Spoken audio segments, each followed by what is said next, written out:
কংগ্ৰেছ আৰু APSLC দল ত্যাগ কৰি পেলাই ভাৰতীয় জনতা পাৰ্টীত যোগদান কৰা হৈছে আৰু এনেধৰণৰ কাৰ্যসূচী অহা নিলিপ প্ৰায় 3000কৈ বেছি কংগ্ৰেছ আৰু APSLC যোগদান কৰা হ'ব অহা 20 তাৰিখ নিলিপ কনষ্টিটুৱেঞ্চি MDC সমষ্টি।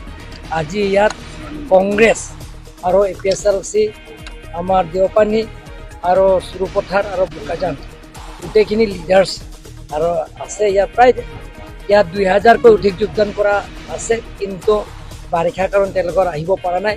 যিমানখিনি লিডাৰ্ছ আছে লোকেল কমিটি মানে প্ৰাইমেৰী কংগ্ৰেছ কমিটি আৰু APSLC যিবিলাক কমিটি তেওঁলোকৰ যোগদান হৈছে টোটেল 735। আজি কংগ্ৰেছ আৰু APSLC দল ত্যাগ কৰি আমাৰ BJP দলত যোগদান কৰিছে। APSLC মনোহজা কথাবিলাক কৈছে, অপপ্ৰচাৰবিলাক কৈ আছে, তেওঁলোকে ৰাইজক খালি নিষ্প্ৰবন্ধা কৰি আছে।